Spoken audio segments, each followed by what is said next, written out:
Well, folks, I said I wasn't going to let myself get optimistic until it happened. And against all odds, it happened, Brandon Drum. Dominic Williams is a Sooner, committing to Oklahoma over Texas, over LSU, and over the Tigers of Missouri as well. There's a lot to break down here. First things first, how the heck did OU pull this off? Do you want the reality of it, or do we want? Yes. OU has some NIL, and they also have a guy by the name of Todd Bates, and a guy by the name of Brent Venables, and a guy by the name of Miguel Chavis, and that trio put in some work. And I'll even go. JP Lossman was another big name on that one. So, there's a lot to go around there as far as, pats on the back and building the relationships up, and not to be underestimated or appreciated.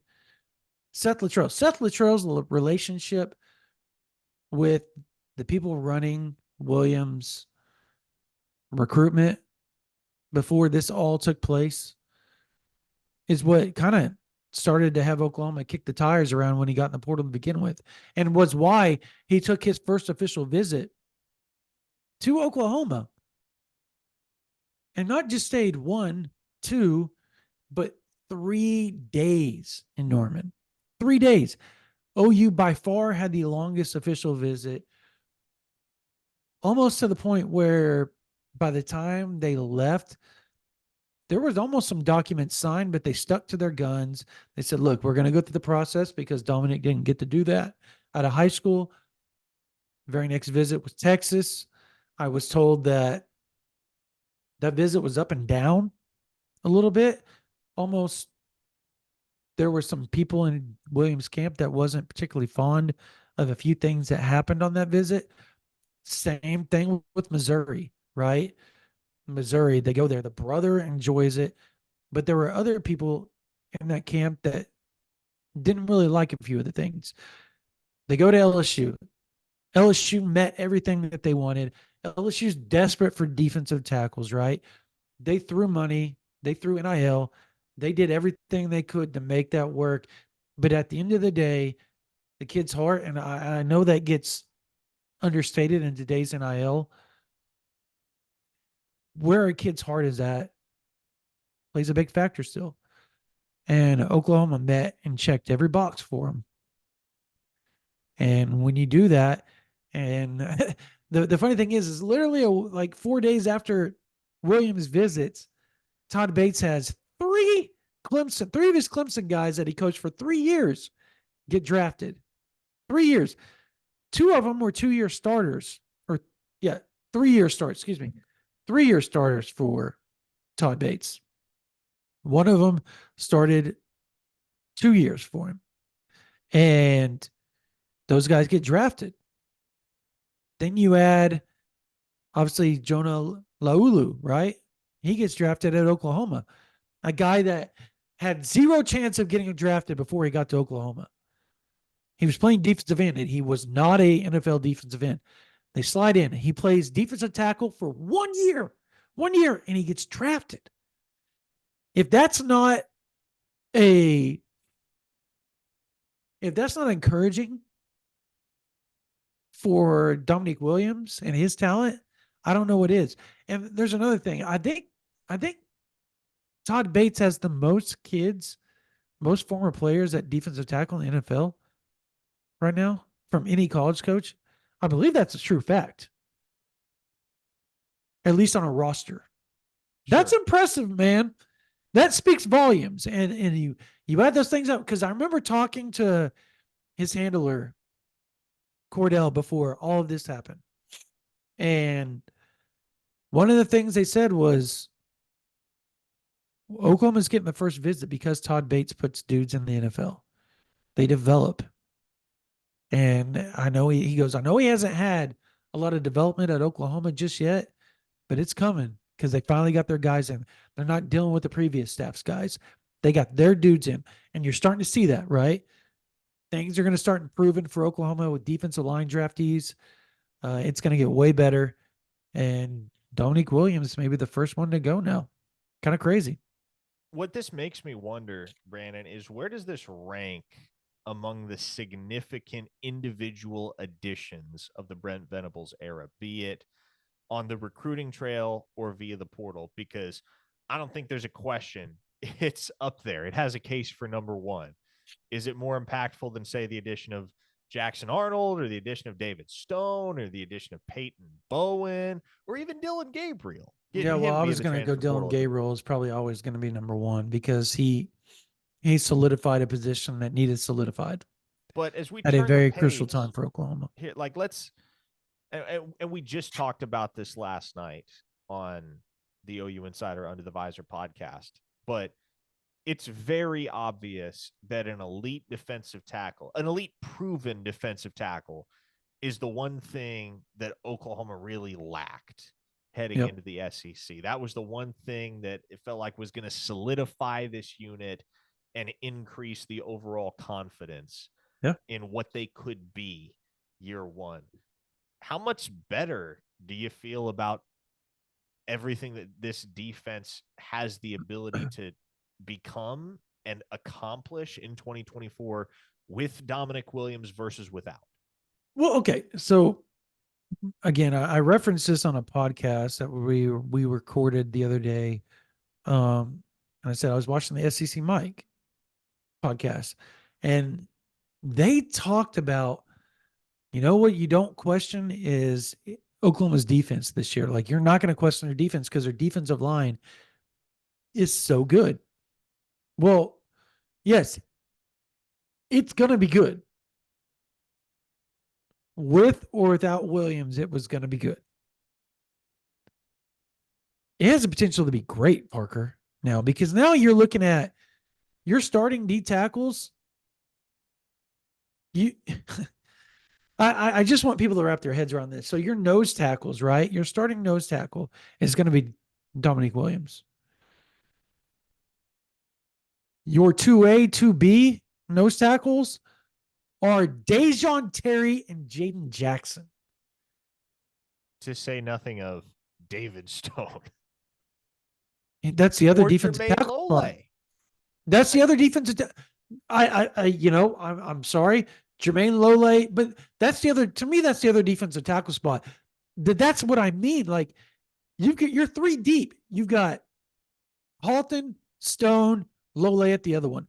You throw any one of those lineups out there, and it's just wave after wave after wave. And those poor offensive linemen are going, when the hell are we going to get a break? They got three levels of potential all-conference guys. Just boom, boom, boom.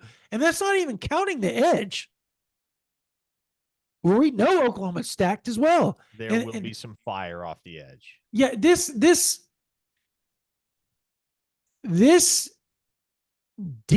interior defensive line, and I was talking to a source today about it, has been completely transformed by Todd Bates. Completely. In a matter of 3 years, he went from having Jalen Redmond as potentially the only NFL defensive lineman, and Jalen Redmond would have been, had he come back during the 2023 season like he should have, he would have been drafted along with Laulu, but he didn't. So that was the only one they had. They brought Laulu in, right? They bring in Dejon Terry. He was going to get drafted at some point when his career's over at Oklahoma. But now you've got Dominic Williams, obviously going to get drafted. You've got Jermaine Lole, probably going to end up drafted. You've got David Stone, potential first rounder. Jaden Jackson, potential first rounder. Nigel Smith, potential day one, day two guy when it's all said and done. When was the last time you could say that? And that's what I mean. You added an elite guy that has day one talent to an already just inexperienced but uber talented defensive front, and it just changed the complete ball game for Oklahoma to where now you look at them and you go, can they win 10 or 11 games? Is that defense going to be so good that the offense can make mistakes and still be in the ball game to be able to win it? And to me, Brandon, I think what illustrates how far the defensive line, especially the interior defensive line, has come throughout the Venables era is think about who was starting at defensive tackle. Very first game that Brent Venables was the head coach at Oklahoma. It was Jordan Kelly. And no disrespect to Jordan Kelly.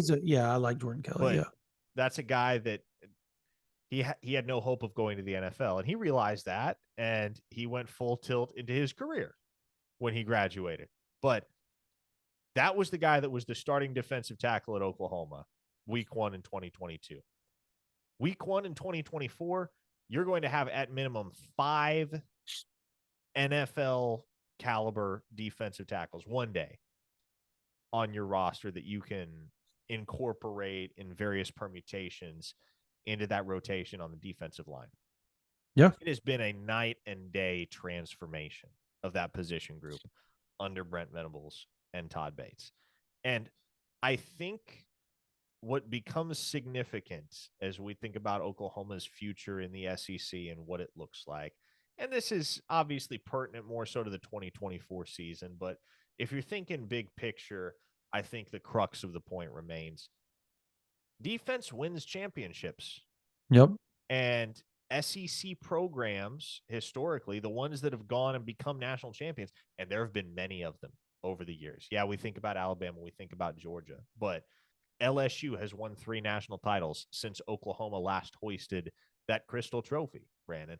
Auburn has won a national title. You think about a program like Florida that won it in 2006 and 2008. Those programs have all had their ups and downs over the years, and that's something that Sooner fans are going to have to get used to. There won't be as much consistency in the SEC because there can't be as much consistency in the SEC. There will be peaks and there will be valleys. There will be years where you got one of the best programs in the country, and there will be years where you win 8 or 9 games, and there's going to be more of an ebb and flow there. But throughout the last 25 years of SEC football, and certainly you can go beyond that, but if we're just focusing on the modern era, the 21st century, what has been a constant for every single team that has risen to the zenith of college football and been able to win a national title is that they've had outstanding defenses. Everybody remembers Cam Newton carrying Auburn to the title in 2010. What they don't remember is Auburn had the number 5 defense in the nation that year. Everybody remembers Tim Tebow. Wasn't Nick Fairley as the defensive tackle on that team? He was. mean, everybody remembers Tim Tebow leading Florida over Oklahoma in that national title game in January 2009. What people don't as quickly remember is that Florida defense was absolutely littered with future NFLers. Yeah, and you can just go on down the list. Every single team, without exception, that has won the national title, not just in the SEC, but in any other conference in the 21st century, they have had excellent defensive play. The team that played Florida in the national title game for Oklahoma, Gerald McCoy, okay, Keenan Clayton. Oh my gosh, I hate when it does that when I do that piece. Is without fail, right? Keenan Clayton, Nick Harris played for the Carolina Panthers for several years. Your Dominic Franks was in the NFL. Your I'm trying to think. They had like the whole defense of Frank Alexander played for the Carolina Panthers for a long time and was really good in the NFL.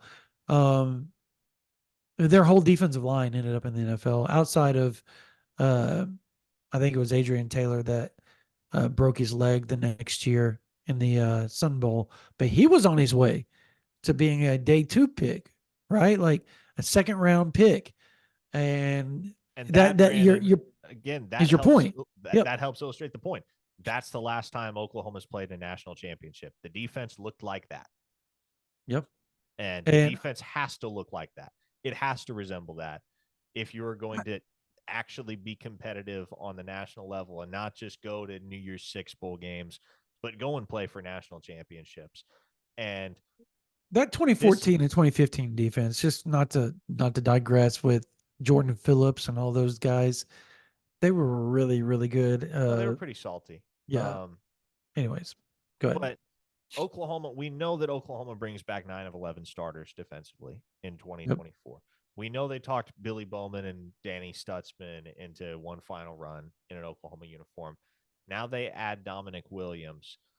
And I don't want to drive expectations too high. I don't want to, make it sound like we're sunshine pumping. But this has the potential, emphasis on potential, this has the potential to be a nationally elite defense if everything falls into place correctly and they can stay healthy and they can continue to evolve in their understanding of Brent Venables' defense. And to me, there's a lot to get excited about with the addition of Dominic Williams as you look ahead to the 2024 season for Oklahoma, because the one thing you never have to question is whether that offense is going to put up points. We know it'll put up points. The question for so many years has been, well, can you balance it out with continuously consistent defensive effort that can not only not lose you ball games, but actually go and win you ball games, such that the offense doesn't have to score 30 points in order for you to come out on top. It doesn't have to put a 40 spot on the board. And so the ceiling for this team in 2024 just got even higher. I would say substantially higher with the addition of Dominic Williams. Time will tell if they live up to it, but the ceiling just got immensely higher. Yeah, it's the game has changed, and the way that Venables and Todd Bates and the rest of that staff has Brandon Hall, Miguel Chavis, Jay Valai have transformed that defense has been the main reason why people look at Oklahoma as even formidable to be able to compete in the SEC. Because if Muleshoe was still around, do they still have that feeling? Oh yeah, they're going to put up points, but they're also going to give up 80 every time they go out there. So there's some, I think there's a level of respect for what Oklahoma has done in the recruiting and the transfer portal, and the fact that they've been developing talent and they've been building on that roster. Like you said, if they stay healthy, they have a chance to be elite. Even if there's injuries this year, they've recruited so well and done so well in the transfer portal that they still could be great, good to great on defense. Like, I think that's where you're at now with Oklahoma. And I think the addition of Dominic Williams just kind of puts the cherry on top of what Venables and his staff have been trying to accomplish since they arrived in 2022. Like this was kind of their Picasso, their Monet saying, okay, I know that, David Stone and Jaden Jackson were that, Nigel Smith, Danny Okoye, that was great. But this cat, this is the one. This is the one that shows you Oklahoma's for real and they're back as far as being a presence on the recruiting front when it comes to defense.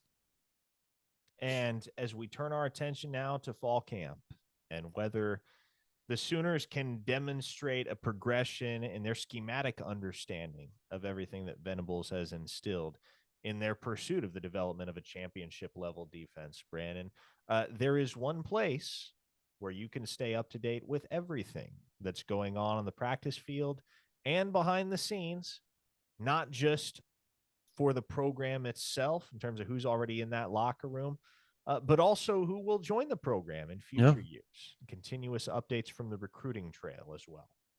Yeah, OUinsider.com, $9.95 a month. If you want to try to give us a try, or $99.95 will get you all the way to whatever day you're watching this in 2025. That means you get all the official visits coming up. You get the party in the palace, the Champion Barbecue.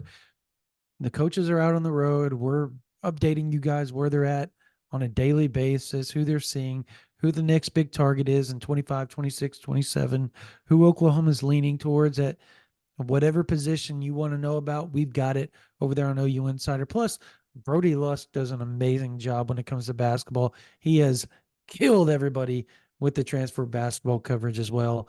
If you want to stay in the know, OU Insider is where to go. All right. Well, that ties a bow on it.